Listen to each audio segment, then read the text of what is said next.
Bonjour et bienvenue sur le podcast Explore Japon, le podcast qui explore le Japon sous toutes ses coutures. Des conseils voyage, de la culture ou bien de la vie de tous les jours en passant par l'apprentissage du japonais, partons ensemble une fois par semaine pour ce magnifique pays qu'est le Japon.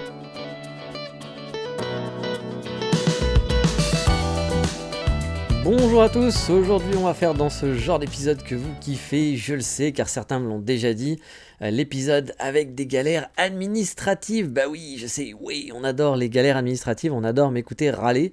Car oui, aujourd'hui je vais vous expliquer un peu à quoi consiste ma vie de freelance au Japon. Mais allez, avant tout ça, le Minitel Time, comme on le sait, donc on va faire Explore Japon. Pas de tonalité. Bah non, pas de 3615 ma vie, parce que cet épisode va être un peu long cette semaine. Et puis techniquement, on va pas mal parler de ma vie, donc je pense qu'il n'y a pas besoin d'en rajouter. Car oui, on est parti dans le monde merveilleux du freelance au Japon. Alors attention, guillemets de rigueur comme d'hab, je vais vous parler de ma situation personnelle. Ce sera sûrement des situations différentes pour d'autres personnes.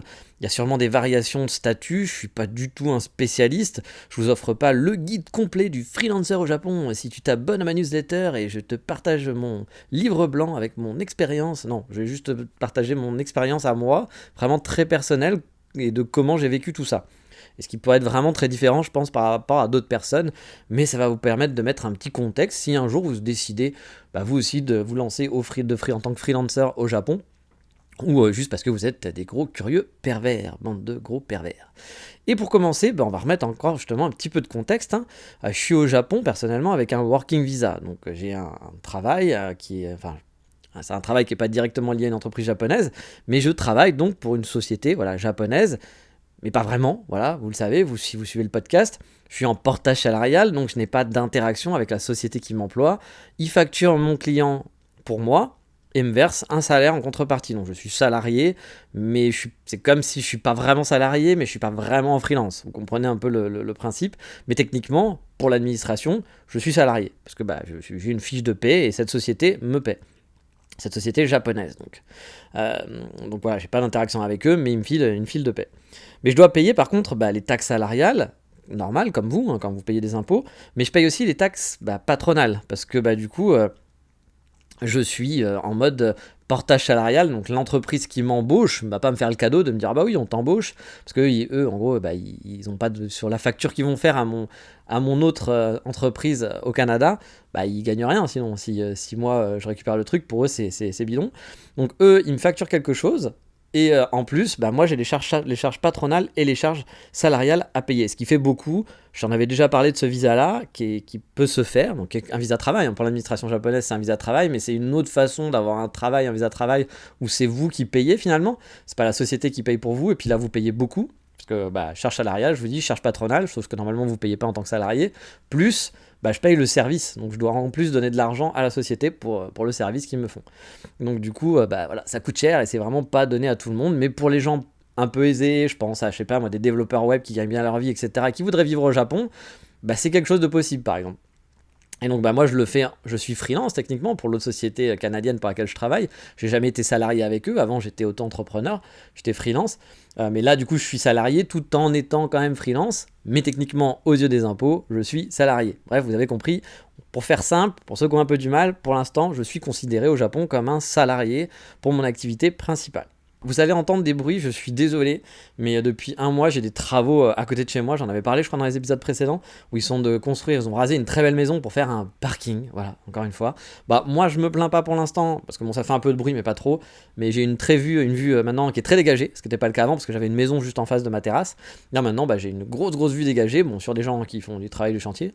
Mais après, quand il y aura le parking, du coup, ce sera quand même plus agréable, sauf que je me doute, effectivement, qu'un jour ou l'autre, ce parking va être transformé en un grand hôtel. Je pense qu'ils achètent petit à petit les parcelles, puis quand ils auront toutes les parcelles désirées, on va avoir le droit à des gros travaux, et là ça sera vraiment l'enfer. Mais pour l'instant, d'ici je pense 2-3 semaines, je vais pouvoir profiter un petit peu d'une terrasse ensoleillée, de pouvoir ouvrir mes fenêtres, mais là il va y avoir un peu de bruit parce qu'ils sont encore en train de faire des travaux, de préparer ce fameux parking, d'agrandir le parking qui était déjà à côté de chez moi. Donc voilà, on revient maintenant au côté du freelance, et puis déjà ça va répondre à une première question, tout ce que je vous ai raconté. Oui, on peut être salarié et freelancer au Japon, c'est mon cas. Mon activité principale, donc mon visa, comme je l'ai dit, est liée à mon statut de salarié. Mais à côté de ça, et c'est un peu le podcast d'aujourd'hui, j'ai ouvert une activité de freelance. Parce que je devais facturer quelques activités qui étaient vraiment annexes. Actuellement, j'en ai une de principale, vous le savez, j'accueille des touristes pour une agence de voyage, de temps en temps. Alors quand je dis j'accueille, je vais pas les chercher à la gare, etc. et tout. C'est un travail qui est très simple, c'est que pendant 1 heure, normalement c'est 1 heure, moi je dois facturer 1 heure, mais souvent, vous le savez, avec les podcasts, j'aime parler, puis j'aime parler du Japon. Donc c'est pas très rentable, moi, comme je le fais, parce que souvent, moi je reste 2, 3 heures, voire c'est déjà arrivé de parler pendant 4 heures avec des touristes. Mais je leur donne rendez-vous dans un café quand ils arrivent à Kyoto, et puis on va discuter, et puis soit je les aide pour ça peut être, voilà, ils ont besoin de. Ils savent pas trop, souvent je suis très surpris que les gens arrivent au Japon en sachant pas ce qu'ils vont faire. Moi qui suis. J'adore préparer mes voyages, j'avoue que je suis là en train. Ok, donc t'arrives, tu sais pas ce qu'il y a à voir, tu sais pas ce que tu veux faire, très bien. Donc souvent je les aide, même parfois ils partent vraiment de zéro, donc ça prend du temps du coup. Ou parfois ils veulent juste aussi discuter de la vie au Japon, de ce qu'ils ont vu, des premiers ressentiments, de c'est quoi la vie d'un expatrié au Japon ou d'un immigré, je sais pas, je pense pas être je suis pas un expatrié, je suis un immigré plutôt. La définition est un peu la même chose, mais bon. On va dire qu'immigré c'est un peu plus négatif qu'expatrié, et je pense qu'expatrié c'est quand. Je le vois plus quand ton entreprise t'envoie et que genre tu viens pour quelques temps et puis avec tout le package de luxe qui va avec, alors que immigré, tu viens un peu plus en mode galère. Bon, moi je pense que je suis un peu plus en mode immigré que le reste, parce que personne m'a envoyé, c'est moi qui paye, comme je vous l'ai dit, moi-même, qui ai payé tous mes frais, et puis qui paye mon visa même actuellement. Donc voilà, donc du coup j'ai cette activité-là à faire, que je fais, j'ai dû voir une vingtaine de clients l'année dernière, puis là j'en ai déjà une trentaine cette année, un peu plus, 35. Que j'en refuse aussi, parce que j'essaye vu que moi je sais que ça dure longtemps, je veux pas les enchaîner, donc j'en fais qu'un par jour. Donc souvent ils m'en proposent 2 ou 3 dans la même journée, puis ça je refuse, parce que moi je veux pas être en mode rush, je veux pas dire les 1 heure sont passées, hop, là il y a quelqu'un d'autre qui fait la queue puis qui doit attendre, ça va être son tour. Ouais, mais je pourrais, hein, puis je pense qu'il y en a plein qui le font, puis ça passe, je pense que ça pose pas de problème non plus pour les touristes, mais j'avoue je fais ça, bon je suis content d'être payé pour ça, mais je fais ça aussi pour plaisir, et j'ai pas envie que ça devienne j'ai pas envie que ça vienne un boulot, vraiment boulot, quoi, voilà, que ça soit trop contraignant. Mais bon, faut quand même que je facture cette activité, parce que voilà, je suis payé pour faire ça. Donc du coup j'ai dû ouvrir mon activité de freelance pour ça. Et puis j'ai aussi facturé le magazine Gokkan, vous le savez, pour mes photos qui ont été dans le magazine pour le café, que j'ai pas encore reçu mais qui va m'être envoyé bientôt, donc je vais pouvoir enfin voir à quoi ça ressemble. Mais voilà, sur le magazine sur les cafés à Kyoto, donc j'avais participé, et puis forcément ils m'ont payé pour les quelques photos que je leur ai données. Donc c'est des petites prestations que je devais facturer à côté, et j'ai donc ouvert un freelance en plus de mes activités de salarié. Alors au passage, non, vous ne pouvez pas avoir un visa freelance. Enfin si, il existe un visa freelance, mais les conditions sont quand même compliquées pour y appliquer. Donc si vous bossez par exemple en freelance et que votre rêve c'est de venir au Japon, vous ne pourrez pas venir comme ça. Si vous êtes freelance en France et dire tiens je vais chercher un visa de freelance et puis je vais venir, ça marche pas. On ne peut pas faire ça comme ça. Il n'y a pas de visa freelance qui vous permet de venir par magie avec des clients qui sont uniquement français. Je ne connais pas les conditions exactes, donc je ne prenez pas pour argent comptant tout ce que je vais vous dire maintenant. Je m'étais renseigné, j'avais eu quelques infos, mais pas à fond. Mais de ce que je me souviens, et peut-être que je vais dire des bêtises, c'est pour ça que je mets des gros guillemets, le visa freelance, il faut quand même avoir travaillé, donc le visa freelance qui existe vraiment au Japon, mais celui qui n'est pas aussi simple que ça, c'est qu'il faut avoir travaillé au Japon en tant que freelance déjà, et facturer des clients japonais. Ça, par exemple, est-ce qu'il fallait être au Japon pour facturer des clients japonais? Je ne sais pas. Mais je suis sûr qu'il faut avoir facturé des clients japonais et avoir quand même un certain montant. Pas un petit montant. Par exemple, je pense que moi, ce que j'ai facturé l'année dernière pour mes prestations, c'est pas suffisant. Même si ça avait été des clients japonais, ça aurait pas été suffisant pour que je dise, ok, je peux avoir un visa freelance avec mes petites prestations dans le tourisme que j'ai fait. Parce qu'il faut quand même un montant qui signifie, en gros, que vous avez quand même des revenus qui sont corrects, que c'est un métier, voilà, que c'est pas juste une activité comme ça annexe, parce que pour eux, ils veulent, s'ils vous font un visa, ils veulent que vous soyez capable de vivre ici, hein. C'est pas pour être gentil, etc. Puis surtout, ils veulent que vous rameniez de l'argent au Japon. Si vous facturez tous vos clients à l'étranger, puis que vous faites rien au Japon, pour eux, ils peuvent pas vous taxer, ils peuvent pas vous taxer autant qu'ils pourraient. Donc je pense que c'est pas très intéressant pour eux. Toujours pareil, hein, le visa, c'est pas pour être gentil, c'est pas par rapport à ton karma, c'est par rapport à qu'est-ce que tu vas rapporter au pays, voilà, tout simplement. Donc un conseil, par exemple, aux gens qui viennent en PVT, voire qui viennent en étudiant. Si vous voulez enchaîner, si vous avez des capacités à être freelancer, que vous savez que vous pouvez avoir des clients, que vous avez une capacité, etc., et que vous voulez enchaîner sur un visa freelance, c'est possible. Mais il va falloir facturer pas mal dans l'année, comme je vous le dis, pas juste une demi-mission. Et surtout des clients basés au Japon. Donc si vous facturez des clients en France, ça ne comptera pas, de ce que j'avais compris. Donc vous ne pouvez pas dire par exemple, je suis en PVT, puis j'ai déjà... je sais pas, j'étais développeur web et puis moi j'ai mes clients en France, puis je les facture, t'as vu, j'ai fait du chiffre d'affaires. les Japonais s'en foutront. Ce qu'il faudra, c'est avoir facturé un montant de clients japonais. Donc si vous parlez japonais ou si vous avez des entreprises basées au Japon avec qui vous pouvez travailler, ça peut être un bon plan pour se faire un visa freelance après un PVT ou après un étudiant. Mais bon, encore une fois, c'est pas donné à tout le monde. Il me semble, encore une fois, je dis pas de bêtises, enfin j'ai dit sûrement des bêtises, mais il me semble que par exemple un youtubeur connu, je viens d'oublier son nom, celui qui est peut-être le moins pire dans la liste des influenceurs, le fameux Guigui, Ichiban Japan, voilà, Ichiban Japan, il me semble qu'il a fait ça pendant un moment, c'est-à-dire que vu qu'il faisait des prestations dans le tourisme et qu'il avait facturé des offices de tourisme japonais, etc. et autres, il a pu postuler un visa freelance parce qu'il avait je pense, il était venu en PVT ou je ne sais pas, et qu'il avait fait des factures comme ça et qu'il a pu faire un visa freelance à un moment donné comme ça. Il me semble que c'est lui, j'avais entendu parler qu'il avait pu faire ça, mais c'est vraiment très limité, c'est pas donné à tout le monde. C'est quelque chose quand même qui est très compliqué, c'est un peu comme mon visa. Moi, mon visa, il est limité dans le sens où il faut gagner correctement d'argent, il faut quand même avoir de bons revenus, ou en tout cas bien serrer la ceinture après derrière, ce qui est un peu mon cas, j'ai des revenus corrects, mais je dois me serrer beaucoup la ceinture derrière, parce que je perds beaucoup d'argent en faisant ça, donc c'est pas donné à tout le monde. Voilà, c'est pas quelque chose que tout le monde peut faire. Mais voilà, revenons à mon freelance, à moi. Donc je suis déjà donc le salarié, voilà, comme j'ai dit, hein, voilà. Et du coup, j'ai besoin de facturer et donc j'ai ouvert un freelance. Je vais vous épargner toutes les appellations en japonais. Google sera votre ami pour avoir les appellations exactes. Ça, il y a plein de sites qui le font, de savoir comment ça s'appelle, quel formulaire, le nom, etc. Je vais pas vous aller dans les détails parce que ça va être chiant et puis je pense que tous les gens qui écoutent, c'est pas forcément, ils veulent pas du technique à fond. Mais sachez que ce que je comprends du statut, c'est que ce statut de freelance, c'est pas vraiment un statut de freelance comme chez nous, d'auto-entrepreneur. C'est plus un statut de petit boulot, de side job. Genre pour Megumi qui va être prof de yoga, qui s'ennuie en tant que choufou et qui facture ses copines des cours de yoga. Ou Juichi qui en dehors de son boulot s'est lancé dans la custo de cartes Pokémon, puis il les vend à des amis sur Mercari, ou il les vend sur Mercari, donc le bon coin japonais, puis il veut se faire un peu d'argent, puis il se fait un peu d'argent avec ça, donc il veut que légalement ça soit reconnu, il a sa petite boutique, son petit Etsy, voilà, il va faire ça, mais c'est pas son activité à plein temps. Souvent le freelancer ici, c'est pas vraiment considéré, il y a des freelancers qui c'est des vrais boulots à plein temps, mais je crois qu'il y a un autre statut qui est un peu plus professionnel, on va dire, que le premier statut de base que moi j'ai de freelancer, qui est plus finalement, et en tout cas qui est sûrement plus utilisé pour ça. Comme nous au départ les auto-entrepreneurs, au tout départ quand les auto-entrepreneurs ont été créés, c'était genre pour avoir un complément de revenu. C'était pas pour être ton truc à plein temps. Et puis après c'est devenu quelque chose de boulot à plein temps, plein de gens se sont lancés dedans, mais au départ quand ça a été lancé c'était pour dire voilà, t'as un salaire et puis tiens, à côté t'as une activité de collier de perles ou de prof de yoga, et puis ça te fait un peu d'argent, c'est pas un truc c'est quelques heures par semaine, par mois, voilà, tu le factures, puis l'État au moins tu fais pas ça au black. Bon, je pense qu'au Japon c'est un peu le principe aussi du freelance, c'est que ça reste quand même un peu dans cet état là. Et même si on peut faire donc un vrai freelance, voilà, j'ai quand même eu cette impression que c'était tout de même plus vu comme ça à la base. Et qu'un vrai freelance, donc il y a un autre statut dont je me souviens pas le nom, mais qui est un statut un petit peu différent. Et j'avoue, les différents, je sais pas encore parce que j'ai pas regardé à 200%, vu que ça m'intéressait pas plus que ça. Je savais que j'avais pas beaucoup à facturer pour l'instant.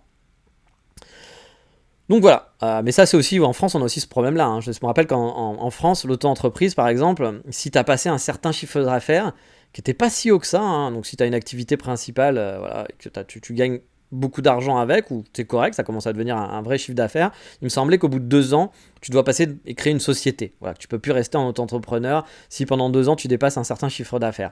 Je pense qu'ici ça doit être un peu le même principe quand même.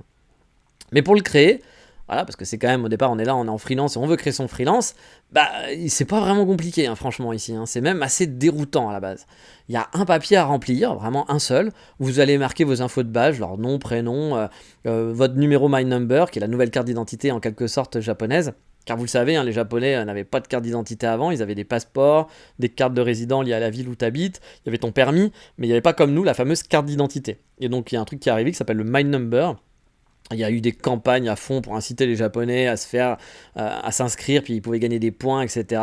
Moi, je l'avais fait au tout début, le My Number, parce que quand on est arrivé en tant qu'étudiant, on nous l'avait un peu genre dit, faut le faire, quoi. C'était un peu genre, moi je connaissais pas, puis on me dit, non, il faut que tu aies un My Number, sinon ça va pas. Donc voilà, j'avais fait le My Number, mais finalement, je sais même pas si c'était vraiment obligatoire quand j'étais étudiant. Maintenant, est-ce que c'est encore obligatoire? Je sais pas, mais je suis pas sûr, je pense pas que tu sois obligé, mais ils font de plus en plus de ça, et de plus en plus de trucs sont centralisés avec My Number. Il y a ton assurance qui peut être sur le My Number, il y a ta gestion de ton entreprise qui passe sur My Number, ça devient vraiment une vraie carte d'identité, quoi. Tu peux imprimer des papiers grâce au My Number dans les combini, etc., etc. Bref, il y avait on s'inscrit, on a ces infos de base à rentrer, voilà, vraiment des trucs tout bêtes.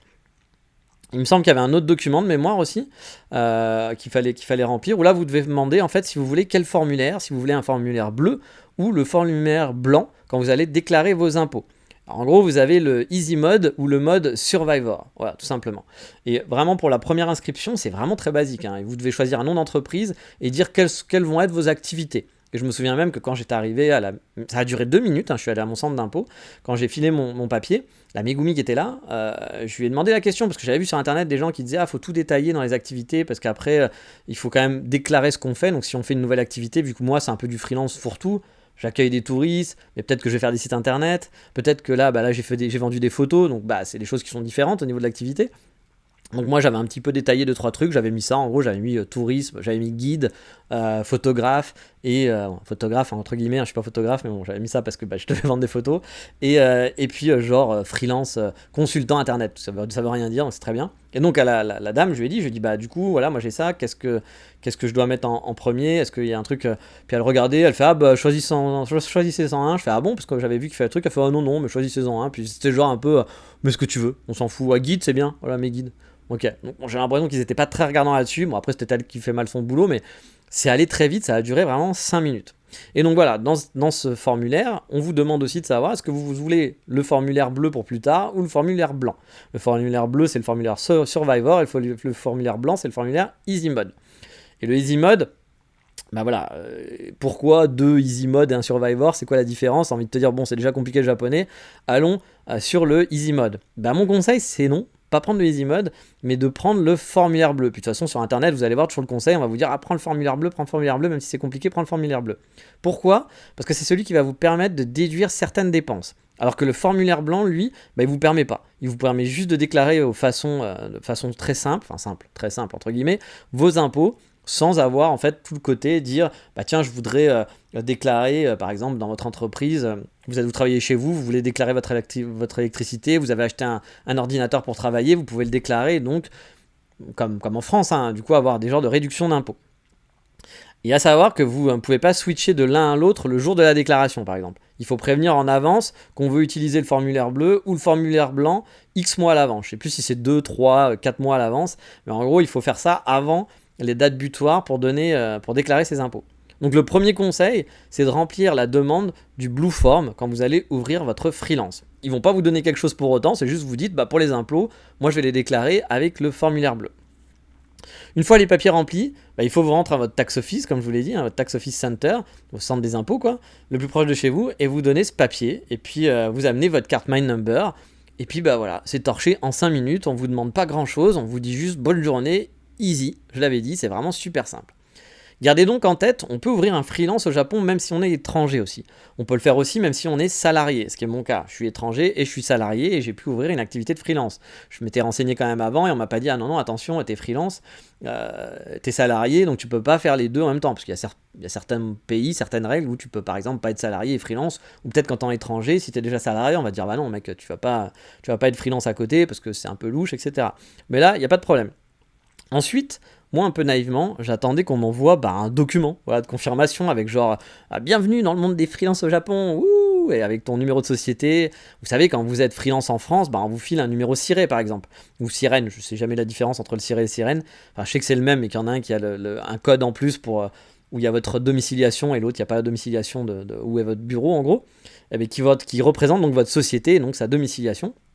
Et donc vous avez ce numéro-là, puis vous avez un petit fichier de l'URSSAF qui vous dit bienvenue, voilà c'est ton numéro, oublie pas de payer tes impôts, de bien déclarer tes trucs chaque mois, etc. Là, rien, voilà, j'ai jamais rien reçu.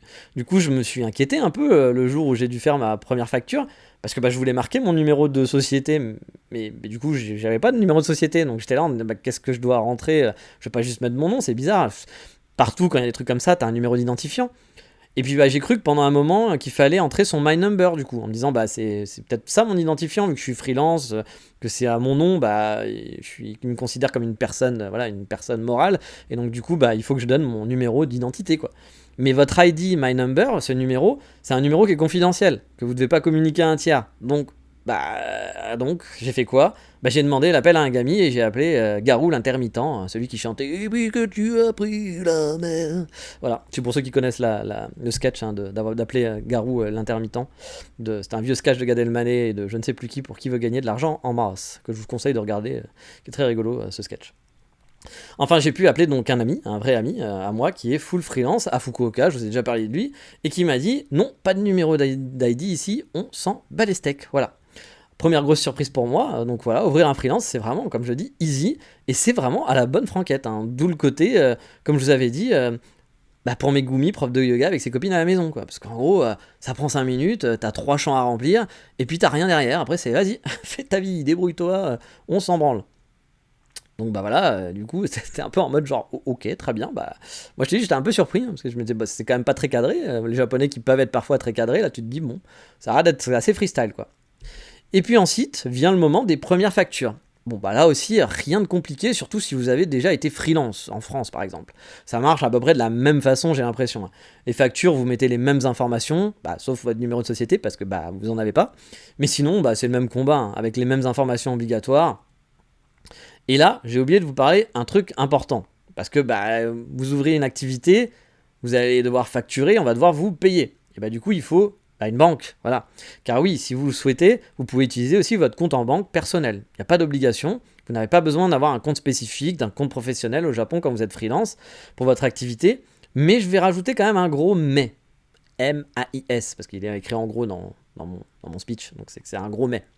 Pour moi, c'est quand même important de séparer ses comptes et d'avoir un compte pro, voilà, un pro dédié. Ça va vous permettre quand même de mieux gérer votre business pour voir les rentrées et les sorties d'argent de façon plus claire et de pouvoir relier votre compte en banque à un logiciel de compta et ne pas avoir à dire si ah oui, ça c'est pour le boulot, ah non, ça c'est du perso, ah non, ça c'est mes courses pour moi, c'est pas du tout boulot, ah non, ça c'est quand j'ai acheté ma Switch, ah non, ça c'est quand j'ai... Non, au moins vous avez que les activités sur votre compte bancaire qui sont liées à votre activité pro. Puis si un jour vous avez un problème avec les impôts, qui vont vous demander, je sais pas, de sortir des infos et tout, c'est plus clair à lire que si tout est mélangé avec votre vie personnelle.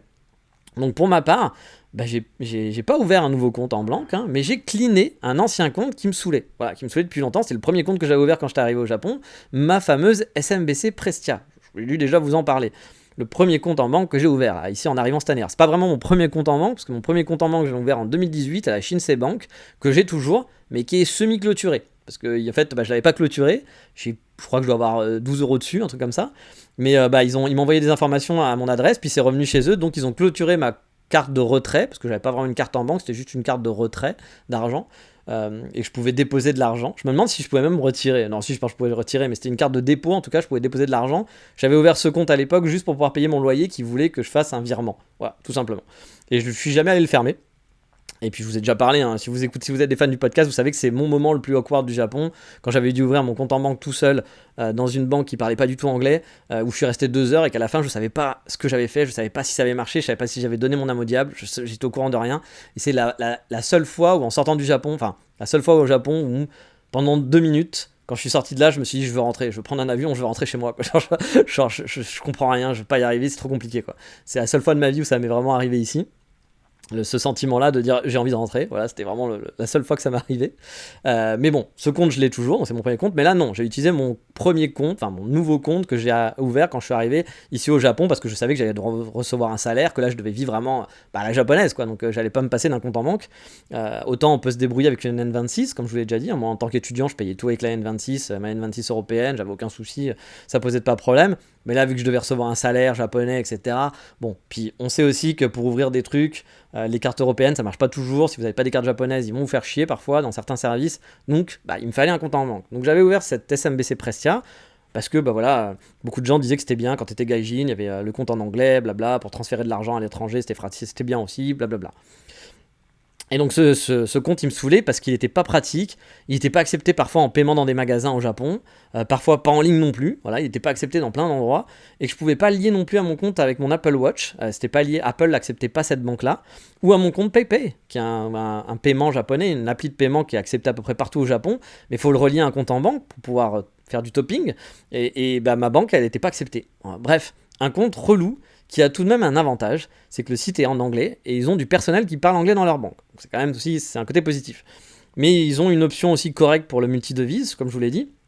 Ce qui du coup peut être cool si on doit vous payer dans une autre devise, etc. Surtout qu'en tant que freelance étranger, il y a des chances qu'on travaille pas qu'avec des Japonais, puis qu'on travaille un peu avec partout dans le monde. J'ai donc opté sur j'ai donc stoppé l'utilisation de celui-ci. Donc j'ai arrêté d'utiliser cette banque, j'avais des abonnements, etc. J'avais déjà changé de banque, hein. J'avais ouvert la SMBC normale, SMBC Prestia, c'est la même compagnie en n'étant pas la même compagnie. C'est en gros une Citibank et l'autre c'est la banque qui est au-dessus. Donc les deux normalement sont, c'est la petite frère ou le petit sœur, l'enfant, on va dire l'enfant de SMBC. Sauf que les deux communiquent, mais communiquent pas vraiment. C'est-à-dire que parfois t'as des frais pour communiquer entre les deux, parfois non, parfois il y a des trucs qui sont easy, c'est-à-dire que les locaux de SMBC Prestia à Kyoto sont dans le locaux de la banque SMBC. Donc voilà, on est potes, on est amis. Mais sauf que parfois il y a des trucs qui fonctionnent pas entre les deux. Voilà, c'est très bizarre. Mais par contre ma SMBC, donc la SMBC japonaise que j'ai maintenant, marche très bien, j'en suis très content. C'est une appli qui est correcte, voilà. Parce que la SMBC Prestia par exemple, c'est vraiment pourri. Là l'appli elle est correcte. Et puis c'est une banque c'est une grosse banque japonaise, c'est une des 2 grosses banques japonaises, et donc du coup voilà, ça fonctionne bien, ça marche bien, donc maintenant j'utilise celle-là principalement, et la SMBC Prestia, j'utilisais plus, sauf que j'avais quelques abonnements que j'avais mis dessus à l'époque quand j'étais arrivé, puis que j'avais pas changé. Donc là, avant d'ouvrir mon freelance, j'ai tout stoppé, pour être sûr de ne plus avoir d'activité dessus, j'ai gardé un montant pour pas être facturé, parce que et cette banque-là, par exemple, si vous avez moins de, je crois que c'est 500 000 yens sur vos comptes, ils vont vous prendre des frais de traitement, de gestion de compte, donc j'ai laissé 500 000 yens sur mon compte, voilà, ils sont là, ils me servent, j'y touche pas, ils sont dessus, puis j'y touche pas. Et puis voilà, comme ça j'ai cleané, je suis parti de zéro, j'ai stoppé l'utilisation, et voilà, je suis parti comme ça. Et je m'en sers maintenant comme mon compte pro finalement. Et l'avantage, comme je vous le disais, c'est pour la compta et le journal comptable, j'ai pu lier mon compte en banque à mon logiciel de compta. Et toutes les opérations qui sont faites sur ce compte en banque se retrouvent du coup sur mon logiciel de compta. Du coup, j'ai pas besoin de dire, comme je disais tout à l'heure, ah non, ce prélèvement c'est un truc de personnel, ah non, ça c'est pas du tout un truc pour le boulot, ah oui, ça c'est un abonnement de boulot, ah oui, ça c'est de l'argent que j'ai reçu pour le boulot, ah bah non, ça c'est de l'argent que mon papa ou mon tonton il m'a envoyé pour mon anniversaire. Voilà, je peux gérer et voir l'état de mon compte et les transactions directement via mon logiciel de compta, puis du coup, il y a que mes transactions professionnelles, vu que je l'utilise maintenant que pour du professionnel. Donc c'est vraiment mon conseil. Ouvrez, vous n'êtes pas obligé, encore une fois, mais je pense que ça peut vous simplifier la vie, dans la vie de tous les jours déjà, quand vous allez devoir gérer votre entreprise. Et puis surtout, si un jour vous avez un problème avec les impôts, puis qu'ils vous demandent de regarder, etc., là au moins, vous n'allez pas passer du temps à devoir tout dévier, en disant ah non, mais ça c'était pas un truc de mon travail, attends, ça je sais plus, c'est quoi ça. Voilà, au moins là c'est simple. Donc vraiment, essayez d'avoir 2 banques, puis ça vous coûte pas plus d'argent, c'est juste un peu d'administratif en plus d'ouvrir une nouvelle banque, un compte en banque, mais voilà, c'est pas plus compliqué. Puis en France, honnêtement, faites la même aussi, hein. Vaut mieux avoir son compte pro séparé, c'est plus simple. Et justement, le logiciel de compta, parce que je vous ai parlé du logiciel de compta là, que ça a relié avec le compte en banque. Ça, c'était un gros flip, un gros choix, un gros questionnement pour moi. Parce que dans le monde de comptabilité, il y a 3 écoles. La première école, c'est vous le faites, vous, à la main, vous tenez un fichier Excel en respectant les règles de facturation, etc. Vous faites vos factures avec un Google Docs et vous stockez tout ça sur un Google Drive.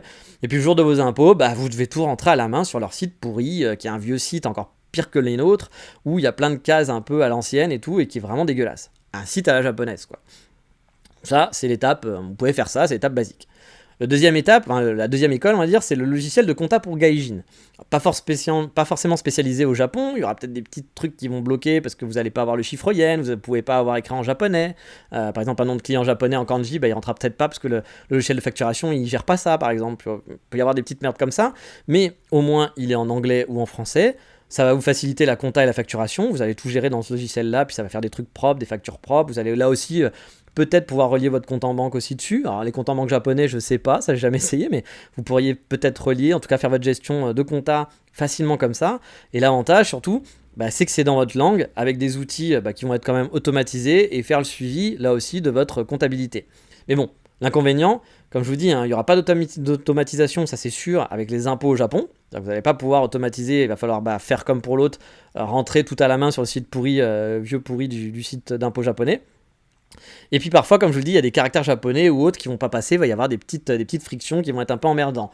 Mais c'est faisable. Mon ami à Fukuoka, c'est ce qu'il utilise. Il utilise Zoho Compta, Zoho Book, ça s'appelle Zoho Book, un logiciel de compta, voilà, très simple, voilà, qui est fait justement pour les freelances, pour pas que ce soit trop compliqué. Il utilise ça, puis il s'est débrouillé avec, et voilà, il n'a pas eu de soucis. Puis il y a la troisième école, c'est ce que va appeler la voie du warrior, qui, là encore, est finalement pas si warrior que ça. C'est le logiciel de compta full en japonais. Vraiment le logiciel fait par des japonais pour les japonais. Mais du coup, en japonais. Voilà. Après longue réflexion, pour ma part, j'ai pris la troisième solution, la solution du Warrior. Même si au départ, je m'étais dit que le full japonais pour la compta, pour l'administration, vous rajoutez compta, administration, impôt, j'allais rien comprendre, que j'allais passer un temps fou pour faire des trucs super simples, juste faire des factures et me faire un journal comptable, et que ça allait être super compliqué, tout en japonais, que j'allais rien capter, que le logiciel, voilà, ça allait être une enfer, que oui, on peut traduire et tout, mais que ça allait prendre un temps de malade pour faire des trucs très simples. Bref, je m'étais dit, c'est pas forcément une bonne idée, quoi.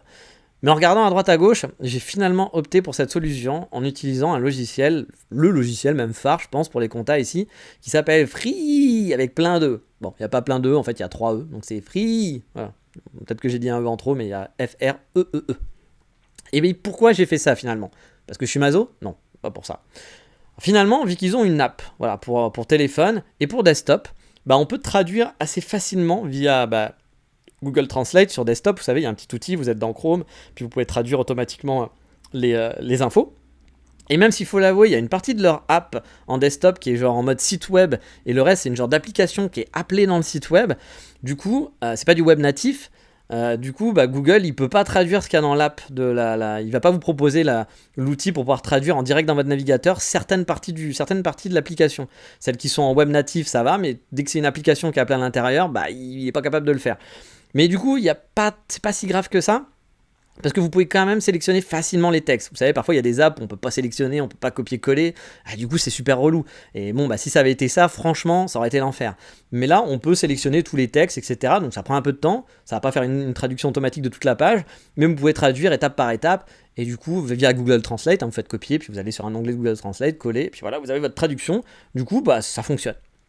L'app fait quand même très moderne, dans le sens, c'est un logiciel de compta, les gars, on va pas non plus, on vend pas du rêve, c'est pas un truc avec plein de couleurs, des trucs flashy, des waouh, et puis des Megumi en mode kawaii, regarde, prends mon logiciel de compta, et puis des trucs animés. Bon, c'est un logiciel de compta, donc c'est pas non plus, c'est pas la fête à la maison, quoi. Mais ça reste quand même très moderne, dans le sens où ça ressemble beaucoup à ce que pourrait faire une start-up en Europe. Voilà, et au Japon, c'est super rare, le côté moderne. Voilà, c'est pas un truc qu'ils connaissent, quoi. J'ai lu une discussion il n'y a pas très longtemps d'un mec qui travaille dans une entreprise japonaise. Il faut savoir que tout se fait sous Excel. Mais quand je dis tout, c'est tout. C'est-à-dire qu'ils utilisent Excel comme vous ne devriez pas l'utiliser. Voilà, Excel, c'est pour faire des macros, c'est pour faire des tableaux, c'est pour faire des calculs, de la compta, des graphiques, des trucs un peu, voilà. Mais eux, ils utilisent Excel pour gérer les projets. Donc ils vont ou pour faire des comptes rendus de réunion. Pourquoi tu fais ça? Enfin, c'est pas fait pour ça. Tout est dans Excel. Donc ils ont des fichiers Excel qui sont immondes, avec 75 milliards de trucs dedans qui ne devraient pas être là-dedans. C'est limite s'ils vont pas chatter dans Excel. Ils en sont pas très loin, je pense. Donc c'est le Japon, voilà, le pays du futur. Le futur des années 80, comme je le dis à chaque fois. Bref, enlevez-vous de votre tête que le Japon c'est le pays du futur. Oui, il y a des trucs futuristes, il y a des trucs rigolos, il y a des trucs qu'on n'a pas chez nous et qui font très moderne, mais dans la vie de tous les jours, le Japon c'est super old school, et encore plus dans les trucs qui sont le futur pour nous, quoi. Je veux dire, Internet, je sais pas, l'AI, là ils ont découvert ChatGPT, j'ose même pas savoir comment ils utilisent ChatGPT, je pense que ça va être la rigolade. Il y a plein de bouquins pour savoir comment utiliser ChatGPT. Alors, déjà, des mecs qui écrivent des livres pour t'expliquer comment écrire ChatGPT, t'as envie de te dire, est-ce que t'as compris le principe de ChatGPT? Parce que finalement, t'as juste besoin d'aller sur ChatGPT pour qu'il t'explique. Tu peux lui demander, tiens, comment je dois t'utiliser? Voilà, je sais pas. C'est le principe de ChatGPT, c'est qu'il est là pour t'aider. Mais non, les mecs ont écrit des bouquins. Bon, après, il n'y a pas de petits revenus, de petites façons de gagner de l'argent. Mais bon, voilà. Sachez que ici, c'est pas la modernité qu'on vous vend, c'est pas le pays. On vit pas dans le futur. Genre, je vais pas vous expliquer comment va être votre vie dans 20 ans. Clairement pas. Je peux vous expliquer comment était votre vie dans les années 80 par contre. Ça, j'ai pas de soucis. Mais bref, les sites internet au Japon, vous le savez, c'est ma tare, c'est mon truc, je déteste ça, c'est de la merde. Voilà, en général, on généralise, il y a 1, 2, 3 sites qui sont pas mal, et justement, celui-là, franchement, il pourrait ressembler à une application qu'on aurait chez nous. Presque. Mais c'est quand même, franchement, c'est bien. Je vais pas lui cracher dessus parce que j'ai utilisé des logiciels de compta en France, et franchement, il a rien à lui envier, c'était quand même assez cool. Par exemple, pour vous dire, je trouve qu'il est bien fichu, pour mes impôts, quand on est arrivé à la date des impôts, il y avait en haut du site tout un récap de ce que je devais faire étape par étape, puis avec un peu de design quand même, quoi. J'étais pas trop austère. Et puis on pouvait suivre pas à pas les informations, c'était visuel, c'était simple, c'était efficace, c'est vraiment très didactique. Ce qui est quand même assez rare au Japon. Bon, il y a des trucs quand même qui sont un peu vieillots tout de même, hein. Par exemple, ils ont un éditeur de template de facture qui permet pas de faire vraiment ce qu'on veut. Mais bon, les factures sont très normalisées. Puis bon, le japonais n'aime pas le côté foufou, donc je pense que si je lui faisais une facture avec un truc plein de pages, avec des logos partout, puis un truc très design et tout, etc., le comptable japonais aurait sûrement une syncope. Donc restons dans des trucs basiques qui fonctionnent. Mais surtout, pour gérer mes impôts, bah, ça m'a fait gagner un temps fou, clairement. Même si ça m'a pris du temps, mais on y reviendra après. Mais j'ai quand même gagné beaucoup de temps avec ce logiciel. Car en gros, le logiciel vous fait un genre de step questionnaire en 5 étapes. Au début, il va vous demander de vérifier que vous avez bien enregistré tous vos paiements, que vous les avez liés aux factures, que vous avez bien renseigné vos dépenses, comme dépenses de votre société, tout en reliant, voilà, ça vous le faites en reliant avec votre compte en banque, comme je vous l'ai dit, au logiciel, et qui du coup va suivre l'activité de votre compte et proposer d'identifier ceci petit à petit. Donc logiquement, vous faites ça au cours de l'année, pendant toute l'année, à chaque fois que vous allez sur votre logiciel tous les mois, puis vous rentrez vos informations. Alors un truc que j'ai pas dit aussi, c'est qu'ici, sauf si j'ai mal fait les choses, en France, quand vous êtes entrepreneur, tous les mois, vous devez déclarer à l'URSSAF combien vous avez gagné. Au Japon, vous le faites juste une fois par an. Si vous avez, je crois que ça commence à partir de février, si je dis pas de bêtises, jusqu'au 15 mars pour déclarer vos impôts de freelance. Donc, vous n'avez pas à aller déclarer tous les mois votre activité, etc., comme on le fait en France. Là, vous faites votre vie, vous faites votre logiciel comptable, vous pouvez le suivre et tout, mais vous pouvez avoir du retard, ou vous pouvez tout faire à la fin. Voilà, c'est-à-dire que vous pouvez, c'est pas un conseil, hein, mais vous pouvez régler toute votre facture, faites toute votre compta à la fin, puis tout va lier. Mais si vous le faites au fil de l'eau avec le logiciel, du coup, le jour des impôts, il y a beaucoup moins de trucs à faire. Voilà, donc je conseille de le faire plutôt petit à petit. Puis c'est des choses très simples, hein. Vous allez utiliser le logiciel pour faire des factures, pour les envoyer.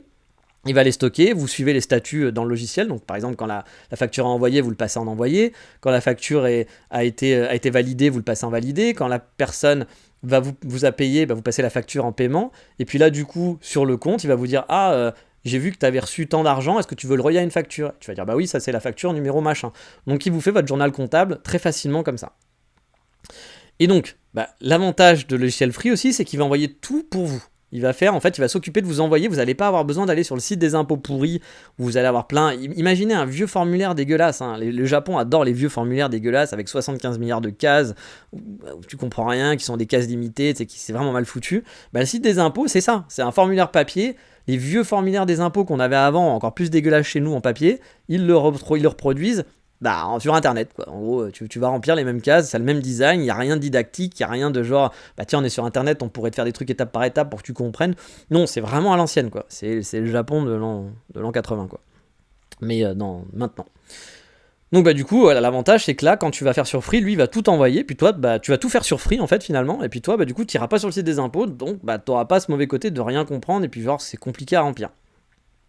Un ami à moi, donc je vous l'ai dit, à Fukuoka, qui utilise la solution 2, le logiciel pour Gaijin, lui il doit tout se taper sur le site des impôts.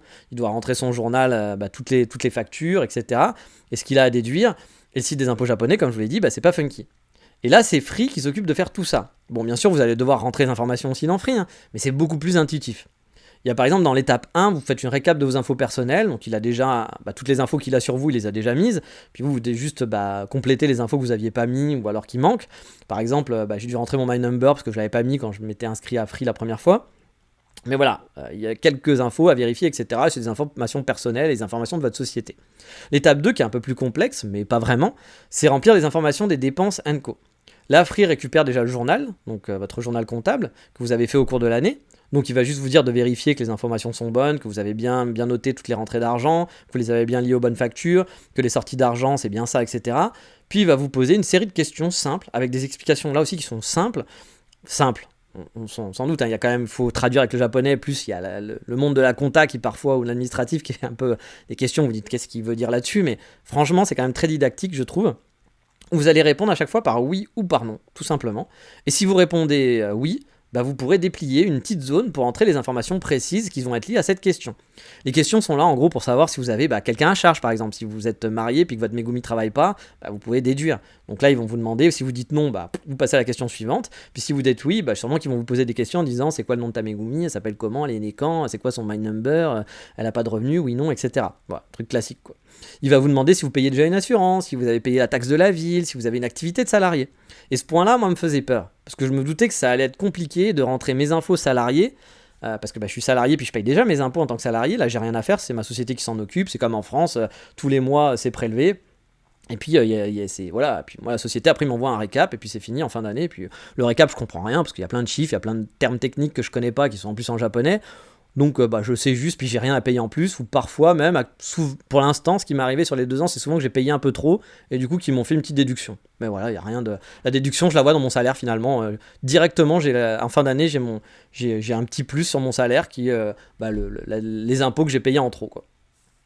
Mais bon, ça me faisait quand même peur parce que voilà, on est de payer les impôts en double. J'avais peur de payer les impôts en double, de mal remplir mes informations, puis qu'ils comprennent pas que j'ai déjà payé mes impôts. Parce que du coup, c'est normal, en tant que freelance, il faut quand même que je dise que j'ai gagné de l'argent. Parce que sinon, ils peuvent se dire, tiens, il a gagné que ça dans l'année. Bon, on va pas lui faire payer d'impôts parce que finalement, il a facturé 1000 euros. Il a eu que 1000 euros de revenus dans l'année, on va pas lui faire payer d'impôts. Sauf que en tant que salarié, j'ai pas que 1000 euros. J'ai tous les mois, j'ai un salaire. Et tu rajoutes à ça, donc forcément, je suis taxé plus, ce qui est normal. Voilà. Donc il faut rentrer toutes ces informations. Et moi, ça me faisait peur, voilà, de faire une connerie et puis d'oublier quelque chose ou de mal faire quelque chose. Parce que, oubliez pas, on est au Japon, tout est en japonais, plus vous rajoutez administratif. Voilà, c'est quand même un sacré combo gagnant pour rien comprendre et faire une connerie. Mais là, au final, franchement, c'était super simple. Pour vous donner un exemple, dans la partie où je devais rentrer mon salaire, ils ont vraiment fait ça bien. Alors, ils m'ont demandé, est-ce que tu es salarié à côté? J'ai fait oui. Puis là, du coup, j'ai déplié le petit espace. Et là, j'avais un screenshot d'un papier, récap de vos impôts en tant que salarié, que mon employeur m'avait envoyé justement. Donc, j'ai pu reconnaître le papier en me disant, ah oui, tiens, ce papier-là, il me semble que je l'ai vu passer. Et il y avait donc des cases numérotées. Donc, c'était vraiment un screenshot basique. Et puis, en disant, voilà, cette case-là, c'est la case 1. Un peu plus loin, il y avait la case 2. Genre, en bas, ils mettent la case 3. Puis, il y a plein de cases qui ne sont pas numérotées. Voilà. Avec des champs. Et puis, du coup, après, vous trouvez en dessous de ce screenshot toutes ces cases 1, 2, 3, 4, 5 que vous devez remplir. Alors moi j'avais peur que le papier ne corresponde pas, donc j'ai pas les mêmes infos, car vous imaginez que retrouver les bons kanji, s'il vous dit il nous faut le kikulka, je sais pas quoi, enfin un nom de truc technique administratif, puis c'est quoi le kikulka, ouais ok, attends, ça correspond à quoi? Déjà même en France ça peut être compliqué, alors imaginez-vous quand c'est dans une langue que tu parles pas, j'avais peur vraiment de me dire putain si c'est pas le bon truc, je vais galérer pour savoir qu'est-ce qu'ils veulent, quoi, qu'est-ce qu'ils veulent, puis où je trouve ces infos finalement, sur quel papier j'ai trouvé ça. Mais bon, j'ai eu de la chance parce que c'était exactement le même papier que j'avais reçu quelques semaines auparavant. Donc c'était très simple. J'avais juste à recopier les cases qu'ils m'ont indiquées. Là où j'avais, ils m'ont dit tiens, faut que tu rentres la case 1, la case 5, la case 6. Donc je regardais mon papier, je fais ok, la 1 c'est celle-là, la 6 c'est celle-là. Et donc en 2 minutes c'était fait. Donc c'était vraiment super simple et vraiment j'ai dit bravo parce que moi c'était vraiment un truc qui me faisait peur et c'était très simple. Et les étapes suivantes sont des récaps. Vous pouvez télécharger les papiers par exemple qui sont pré-remplis, donc comme si vous l'aviez fait à la main par exemple, donc vous aviez rempli tous les papiers à la main.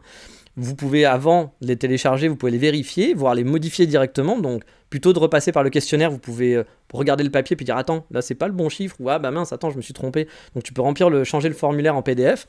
Bon, j'avoue que moi, c'est le truc qui me ferait peur parce que c'est un vrai formulaire à l'ancienne où je comprends rien. Mais du coup, tu peux le faire. Et après, tu peux tout télécharger pour garder une trace pour toi. Puis vient le moment chiant, voilà, il y a eu un moment chiant quand même dans tout ça, c'est quand j'ai dû relier mon compte Free à mon My Number et à l'e-tax qui permet de payer ses impôts. Alors je reviendrai sur les galères là-dessus, mais en gros, Free vous donne un QR code qui vous fait installer l'appli My Number, donc c'est une appli qui est liée pour ça, puis vous avez un site web MyPortal qui utilise l'appli My Number que vous allez installer. Alors c'est pas très clair, mais c'est peut-être pas très clair pour moi non plus. En gros, pour se connecter, vous allez utiliser ça. Puis une fois que vous êtes connecté sur le site, via l'appli, donc vous allez sur le site, vous cliquez sur Login, ça vous amène sur l'appli qui vous ramène sur le site, pratique. Vous devez relier et vous faire un compte à l'e-tax en utilisant encore une fois l'appli qui sert d'appli de connexion pour vous connecter à un site web. C'est un peu compliqué, mais c'est comme ça. Mais ça prend toujours un peu de temps, ce genre de truc, parce qu'en japonais, voilà, c'est un peu compliqué d'arriver à tout comprendre. Et une fois que tu as relié que tout a été relié, donc tu as fait ton MyPortal, que tu as pu te faire ton compte sur e-tax via cette appli, puis via les sites web, en fait, sur Free, tu vas utiliser un QR code pour te connecter à une nouvelle appli, ouais, ils aiment qu'on télécharge les applis, que tu as installée, que tu as préinstallée, qui va permettre, une appli Free, une autre appli Free, qui va te permettre en fait d'envoyer ton dossier pré-rempli aux impôts, et après, c'est fini. Donc en gros, vous n'avez pas à aller sur le site des impôts et à remplir. Et si vous êtes déjà connecté à tout ça, ça va très vite. Vous allez juste sur le site de Free. Là, je pense que l'année prochaine, par exemple, si je devais le faire, j'aurais juste à me connecter sur l'application Free, là, spéciale, une fois que j'ai rempli mes informations, dire ok, j'envoie ça aux impôts, vu que tout est relié et connecté, pas de problème. Mais là, ça a été plus compliqué que ça. J'ai eu quelques galères pour un truc super con qui arrive souvent au Japon. Les heures de fermeture. Ouais. En gros, comme je vous l'ai expliqué sur le site de MyPortal, je devais relier mon compte des impôts. Et pour ça, vous devez utiliser l'app MyPortal. Donc pas le site, mais l'app.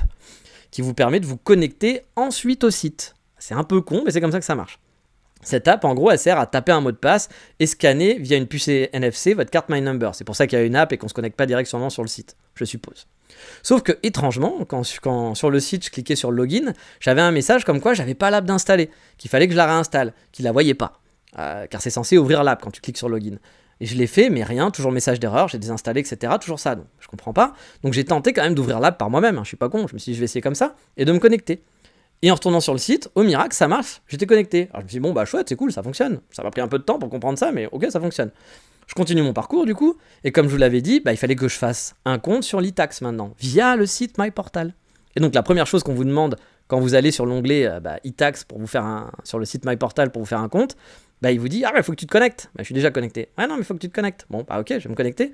Donc vous cliquez rebelote sur l'app, parce qu'il faut se connecter via login via l'app, et rebelote, il te dit l'app est introuvable. Tu dis putain, c'est pas possible. Mais bon, pas grave, je vais faire comme tout à l'heure, je vais ouvrir l'app et retourner sur la page ensuite, et puis ça va marcher. Donc je vais sur l'app, je scanne ma carte, cool, ça marche, blabla. Je retourne sur le site et là, il me redirige à nouveau sur la page d'accueil du MyPortal, et donc m'enlève de la partie e-tax. Bon, ok, c'est pas grave, il m'a logué, donc c'est pas grave. Je vais retourner vers la création du compte e-tax, et non, vous devez aller sur l'app pour vous loguer. Je suis déjà logué. Mais non. Bon, ok, tu cliques, et puis là, il te dit quoi ? L'app n'est plus dispo. Elle n'est pas disponible, j'arrive pas à la trouver. Donc bref, rebelote, c'est le serpent qui se mord la queue, impossible, ça marche pas, on peut pas se connecter. On est lundi après-midi, je teste, je cherche, je perds au moins 1 ou 2 heures pour essayer de me dire putain mais pourquoi ça marche pas, qu'est-ce que je fais de mal, est-ce que c'est à cause d'une version de l'iPhone, est-ce qu'il y a un truc, voilà, vous cherchez plein de trucs, ça me saoule, je perds beaucoup de temps. Puis ma copine trouve sur un forum japonais un Juichi qui gueule parce qu'il peut pas se connecter, comme moi, même erreur. On lui répond on peut pas se connecter, etc. Faut que on trouve pas ton appli, etc. Donc Juichi il est pas content, il dit mais c'est quoi ce bordel, je peux pas me connecter, pourtant tout marche, je comprends pas, qu'est-ce qui marche pas, blablabla. Et en fait quelqu'un lui répond mais oui, mais on peut pas se connecter les lundis, les samedis et les dimanches. Hein ? What ? Oui, vous avez bien entendu. Quand les bureaux sont fermés, on peut pas se connecter sur le site en ligne. En gros, il y a un Juichi le vendredi soir, quand il se barre du bureau, service des impôts, MyPortal, je sais pas où, qui éteint son ordi, parce que c'est sûr, faut sauver la planète, c'est important, mais qui se dit aussi, attends, il y a l'ordinateur des serveurs là-bas, et si j'éteins mon ordi, il faut que j'éteigne tous les ordinateurs, et puis on éteint bien la lumière, donc on va tout débrancher. Donc il débranche tout, voilà. Il débranche le serveur sûrement, il débranche les apps, mais qui fait ça ? Dans quel monde faisons ça ? Enfin, qui éteint les ordinateurs ou les serveurs quand ils partent du bureau ? C'est la première fois que j'ai été, c'est pas la première fois que j'ai été confronté à ça. Par exemple, les ATM, il y a certaines banques qui sont pas ouvertes après 17h. Mais les ATM, tu vois, je veux dire, c'est pas la banque en elle-même. L'ATM, tu peux pas y aller parce que c'est 17h. Non, c'est le week-end. Parce que les bureaux sont fermés. Donc l'ATM aussi. C'est un ATM, c'est un robot, c'est un truc automatique. Si t'as pas besoin qu'il y ait quelqu'un là, c'est fait pour ça. Ah non, il est pas accessible. Moi, je commence vraiment sérieusement à penser que dans les ATM, ils ont des gars qui distribuent l'argent, en fait. Le pays des robots du futur, comme on disait. Mais moi, je pense qu'il y a vraiment un gars dans l'ATM, puis quand tu lui dis, je veux 10 000, il est en train de regarder dans un portefeuille, attends, faut que je lui sorte la pièce, faut que je mette le 10 000 dans le bac. Et toi, t'as l'impression que tout est automatisé, alors qu'en fait, il y a juste un mec à l'intérieur de l'ATM, quoi. Mais c'est juste fou, voilà. Et donc, je me suis dit, ok, mais c'est quand même fou que tous les lundis, samedis et dimanches, tu puisses pas te connecter au site des impôts, quoi. Alors, c'est pas vraiment pas te connecter au site des impôts. C'est un peu plus perfide que ça. C'est de pouvoir utiliser cette app-là et de faire se créer son compte, parce que tu peux te connecter aussi des impôts, mais pas faire cette démarche-là. Encore une fois, c'est tellement con. Puis, ils te mettent pas un message clair. C'est-à-dire que si tu avais mis un message en disant attention, impossible de faire ça le lundi, le mardi et le dimanche, parce que c'est des maintenances, etc., au moins tu le sais. Là, ils te mettent juste un message comme quoi, en fait, c'est technique, ça fonctionne pas chez toi, quoi. Alors que non, en fait, c'est juste eux qui sont pas ouverts ces jours-là, quoi. C'est comme si, par exemple, on te mettait une porte et qu'on te disait attends, tu sais pas ouvrir la porte. Alors qu'en fait non, c'est juste que la porte elle est fermée tous ces jours-là habituellement, c'est pas un problème que toi tu sais pas comment tourner pour ouvrir la porte, c'est juste que la porte est fermée, voilà, tout simplement. Donc c'est très très con, voilà. Mais c'est le Japon, ils sont très forts pour ce genre de conneries. Donc voilà, c'était bien ça, parce que je retente le mardi, et là j'avais plus de message d'erreur, comme quoi mon app n'était pas linkable. Même s'il aurait pu juste, encore une fois, mettre un message pour dire qu'on pouvait pas se connecter, et ça aurait été beaucoup plus simple. En gros, si on résume, c'est comme si vous alliez à Amazon, sur Amazon.com, et qu'on vous disait « Ah, vous pouvez acheter de 8h à 18h. » Puis après, on ferme. Oui, parce que les gens, ils rentrent chez eux quand même. C'est la nuit, quoi. Et puis là, il y aura un mec qui fait « Ah non, pardon, je vous ai dit 18h, mais en fait, c'est 17h parce qu'il y a Jean-Luc du paiement, en fait, qui finit son boulot plus tôt. Donc du coup, après 17h, tu peux pas acheter. » C'est tellement ridicule, mais bon. C'est le monde merveilleux des sites web japonais. Il faut le savoir, c'est comme ça. Donc bref, j'ai passé beaucoup de temps pour ces problèmes de connexion, mais une fois réglés, ça a été très simple. Free, à la fin, vous fait un récap de combien vous allez payer d'impôts. Et logiquement, avec e-tax, mon compte en banque est relié. Ils pourront prélever si tout va bien et si j'ai tout bien compris. Bah, je croise les doigts, hein, parce que parfois on est sûr, on dit c'est bon, j'ai fait tout ce qu'il fallait, il m'a dit que c'était ok, puis bon, finalement, les mecs vont te contacter en disant oui, on n'a jamais pu, vous avez jamais payé. Ah, et bah si, parce que c'était. Ah bah non, ok, d'accord. Donc on verra. Peut-être que j'aurai une mauvaise surprise dans quelques mois. Et donc vous pouvez aussi simplement remplir les papiers à la main et aller à votre centre des impôts, donner les informations si vous voulez. Alors je dis simplement, mais bon, amusez-vous à remplir les papiers à la main. À savoir qu'ici les impôts, donc, comme je vous l'ai dit, sont à fournir le plus tard le 15 mars. Donc vous avez un peu de temps et puis vous pouvez préparer tout ça. J'ai pas de TVA aussi à déclarer, et il n'y a pas de TVA à déclarer, donc t'as pas atteint un certain limite de 10 millions d'yens, si je dis pas de bêtises. Donc ça laisse de la marge pour faire un peu d'argent. Ça doit faire dans les 64 chiffres d'affaires, et c'est à déclarer que si vous dépassez ce chiffre d'affaires 2 années consécutives. Donc ça laisse de la marge pour déclarer sa TVA, ça fait moins de choses compliquées à faire. Donc pour du freelance d'appoint, c'est vraiment très simple à gérer. Bien sûr, ça va vous prendre du temps à cause du full japonais et de termes administratifs qu'on ne comprend pas toujours, hein, forcément. Mais un logiciel comme Free fait vraiment gagner du temps. Là, ça fait un peu le mec qui s'est fait sponsoriser par Free, mais bon, vous vous doutez, ils sont japonais, ils savent pas qui je suis, ils en ont rien à branler. Puis sponsoriser un podcast Explore Japon pour les comptables, je pense que ça leur serait pas très rentable pour eux. C'est juste que j'ai été content, parce que pour une fois que je trouve un logiciel qui fonctionne bien, bah, il faut le dire, hein, parce que je suis souvent en train de râler sur les sites japonais. Et franchement, si j'avais pas eu le bug du fermer le lundi là, pour les applications de MyPortal, e-tax, des impôts, bah ça aurait roulé vraiment super bien. Et pour l'instant, moi je suis freelance en mode super basique, hein, comme vous l'avez vu. Hein. J'ai facturé une facture de 1000 et quelques euros pour le tourisme et une centaine d'euros pour les photos. Donc voilà, et en plus, techniquement, les photos, je les ai pas déclarées parce qu'ils m'ont payé en 2024, donc ça sera pour l'année prochaine. Mais je pense qu'une fois marié et bien installé, bah, je passerai sûrement en full freelance. J'arrêterai de passer par le portage pour avoir mon visa, et je passerai donc dans un visa mariage qui sera plus bénéfique, je vous l'ai déjà expliqué, pour moi que le portage, parce qu'ils me prennent beaucoup d'argent, puis bah là du coup j'aurais pu à payer le service. Et du coup je vais essayer la prochaine fois, quand je serai bien installé, que je serai freelance, full freelance, c'est-à-dire que mon activité principale repassera en freelance, bah, du coup je vais essayer de déclarer plus en profondeur, en utilisant le fameux Blue Form, parce que cette année, bah, j'ai rien déduit, mais vous pouvez déduire une certaine somme de vos dépenses. Par exemple, vous pouvez déclarer l'achat d'un ordinateur pour le travail, vous pouvez déclarer l'achat d'un vélo pour aller au boulot, vous pouvez déclarer votre électricité si vous travaillez de chez vous, votre téléphone. Alors bien sûr, vous ne pouvez pas faire passer 100% de votre électricité, hein, mais vous pouvez déclarer une partie parce que bah, vous faites du télétravail et puis votre bureau finalement c'est votre maison, et donc ça vous pouvez. Moi, je ne me suis pas penché sur la question cette année, donc j'ai pas le chiffre exact, mais de ce que j'ai cru comprendre, on en avait parlé un peu avec mon ami de Fukuoka, vous pouvez récupérer jusqu'à 80 man, ce qui est l'équivalent de 5000 euros sur vos impôts. Ce qui est quand même pas négligeable. Attention, hein, croyez pas que vous allez récupérer systématiquement 5000 euros parce que vous avez déclaré l'achat de votre ordinateur, de machin et tout. Hein. C'est une déduction sur certains frais, suivant votre chiffre d'affaires, je suppose, et suivant aussi si vous utilisez un logiciel de compta agréé ou non. Donc c'est aussi pour ça que c'est important d'utiliser un logiciel de compta japonais, parce que si vous n'utilisez pas un logiciel de compta agréé, vous pouvez déclarer des choses pour avoir une réduction d'impôt, mais c'est beaucoup plus petit. Ça va être une somme qui est beaucoup plus basse. Je sais plus combien, mais je me demande si c'est pas 5000 man ou un truc comme ça. Donc voilà, vous pourrez récupérer peut-être une centaine, 200, 300 euros, 400, j'en sais rien, 500, mais ça sera pas fou non plus, quoi. C'est toujours ça, mais c'est pas fou. Donc autant essayer de passer à la mode warrior et d'utiliser un logiciel japonais, surtout si vous êtes un vrai freelance avec un gros chiffre d'affaires. Et de mon mémoire, donc voilà, comme je disais, mon ami, lui, il n'a pas le logiciel, et du coup, c'est ça. Je crois qu'il peut déclarer jusqu'à 10 man ou 5 man max. Donc, du coup, ça vous fait pas énorme à pouvoir récupérer comme argent derrière. Mais ça peut valoir vraiment le coup. C'est sûr que quand je serai full freelance, j'en profiterai. Hein. Faut pas être débile, ça fait partie des réductions. Faut pas se dire non, c'est chiant et tout, etc. Faut se prendre un peu la tête là-dessus sur le Blue Form, que j'ai pas fait cette année, donc peut-être que c'est un peu plus compliqué. Mais bon, je pense que Free fait ça bien. Faut garder les factures, faut prendre en photo les factures, je suppose. Et puis après, suivant ça, vous pouvez avoir une bonne déclaration, une bonne, comment on appelle ça, une réduction d'impôt qui serait pas négligeable du coup.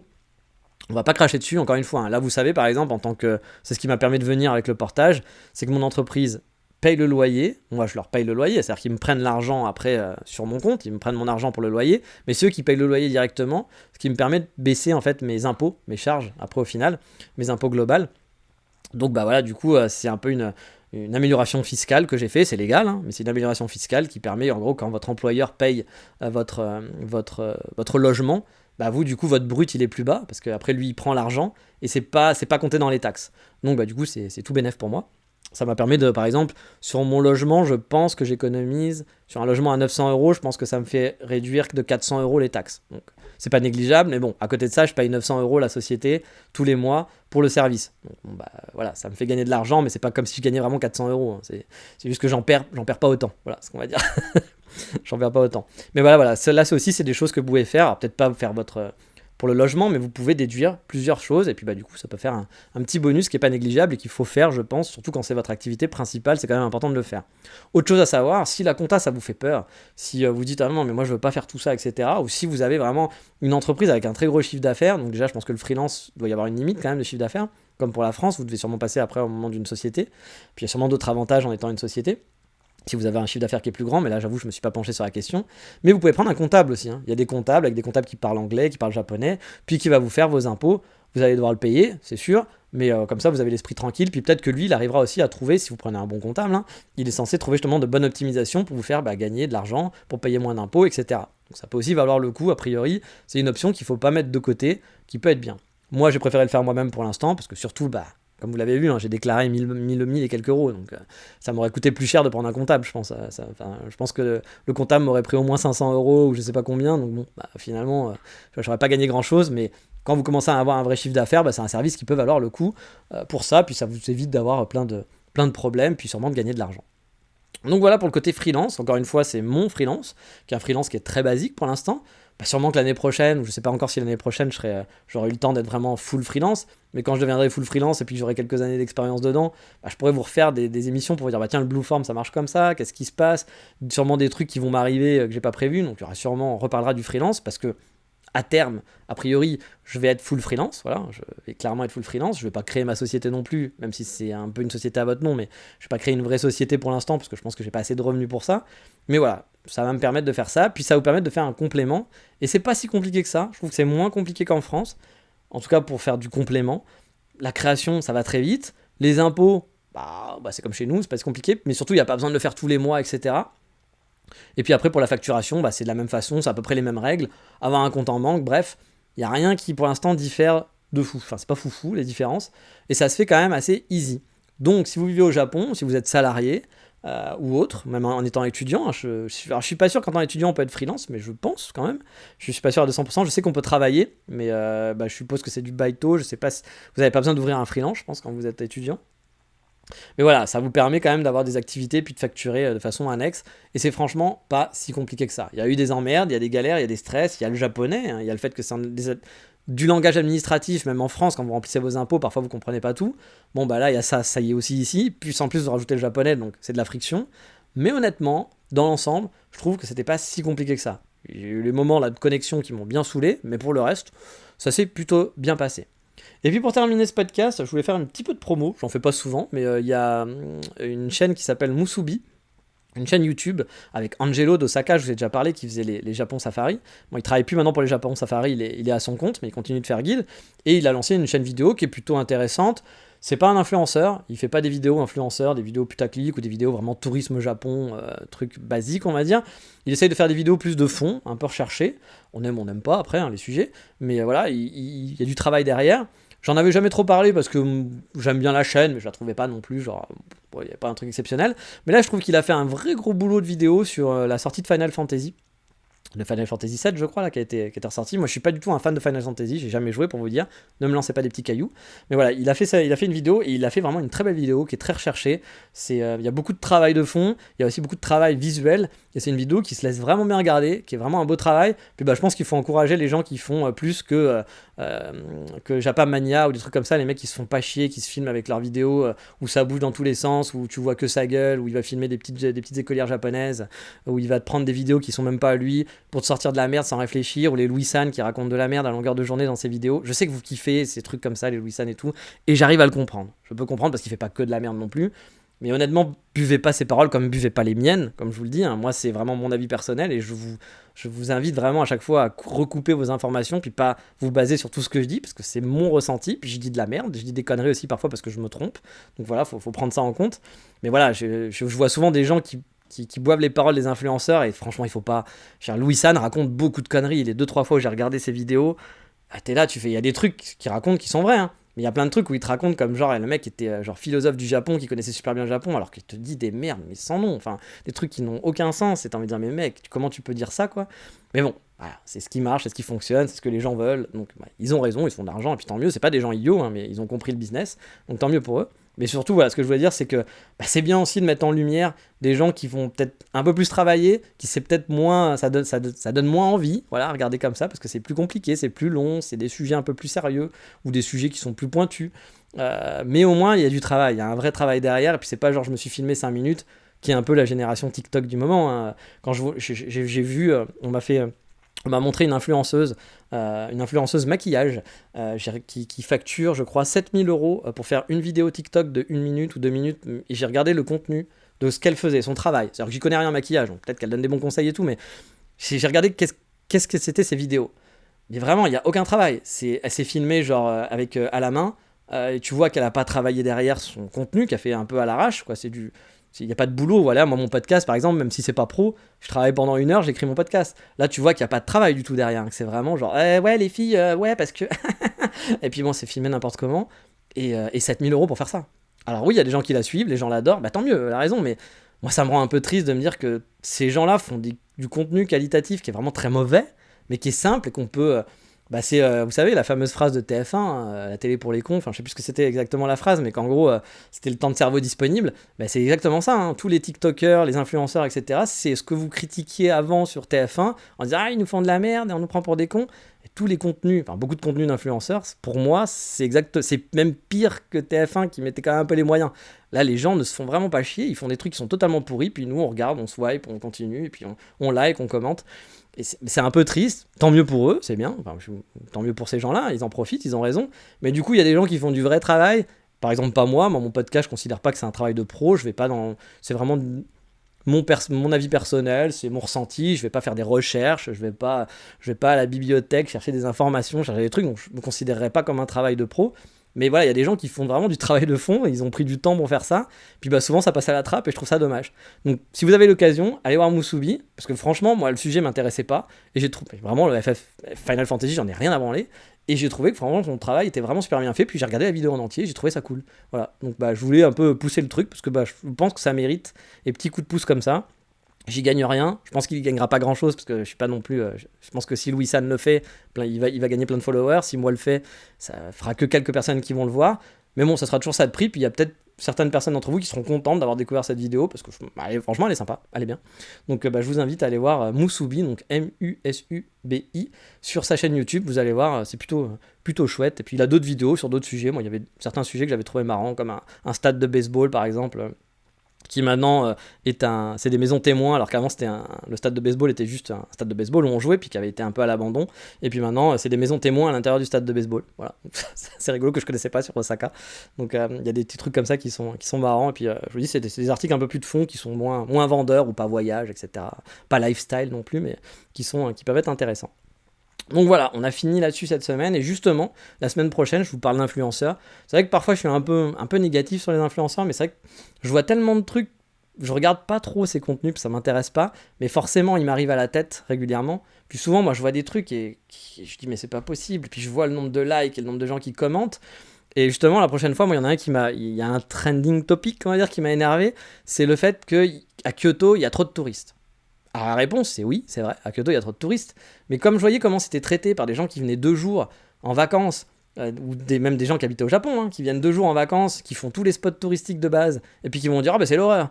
Bah ouais mec, mais si je fais ça dans n'importe quelle ville au monde, ça sera l'horreur. Enfin, si je fais ça à Rome, je fais ça à Paris. Si à Paris je fais la Tour Eiffel et que je fais juste la Tour Eiffel, l'Arc de Triomphe, le Louvre et le château de Versailles, bah ça va être rempli de touristes aussi. Puis si je fais ça à Tokyo, c'est pareil. Si à Tokyo je fais que les attractions hyper touristiques, que je vais à Team Lab, etc., c'est rempli de touristes. C'est exactement la même chose. Il n'y a pas de nuance en fait. Puis c'est vraiment faire dans le truc. Et bon, bah à la limite, ok, ils font leur trip. Mais ce qui m'agace, c'est les gens derrière, les gens qui commentaient. J'ai vu des commentaires qui m'ont rendu fou, avec des gens qui disaient « Ah bah oui, moi j'ai supprimé Kyoto de mon voyage, j'ai tout focus sur Tokyo, puis je suis sorti des sentiers battus, c'était super. » Bah tu peux faire ça aussi à Kyoto, mec. Pourquoi c'est idiot comme commentaire. Enfin, voilà, c'est les gens il y a tellement de gens qui ne pensent pas par eux-mêmes et qui réfléchissent, qui avalent les paroles d'un influenceur et qui vont juste répéter bêtement, sans réflexion derrière, et je trouve ça triste. Bref, je voulais faire un épisode pour dire non, on peut venir à Kyoto. Alors oui, il y a beaucoup de touristes, je vais pas vous cacher, moi je vais pas vous faire l'inverse en disant c'est n'importe quoi, il y a plein d'endroits super, c'est sympa. Non.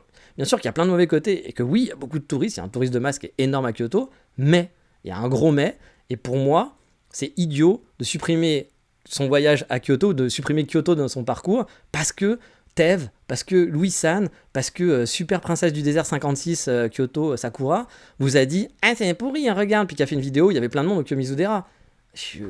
Faut réfléchir un peu, puis après si vraiment t'as pas envie d'aller à Kyoto, t'as le droit, hein. On peut kiffer le Japon sans aller à Kyoto, mais bah, faut mettre un peu de...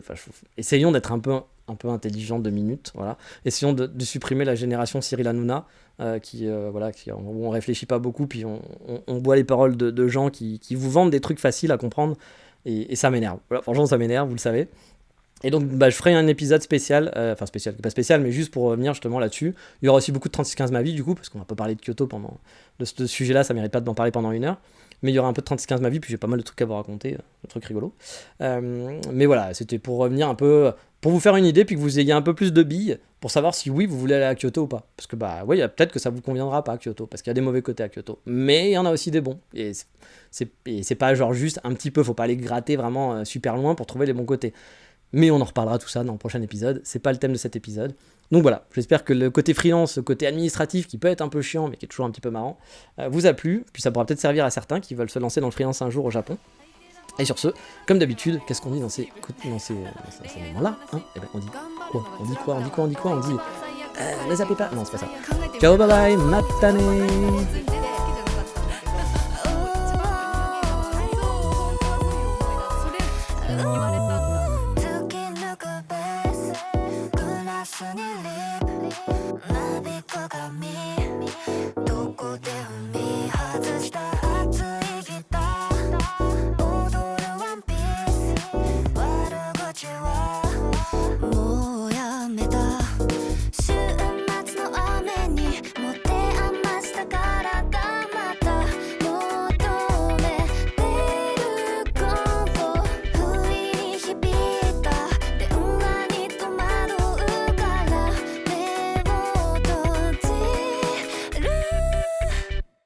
もう泣かない。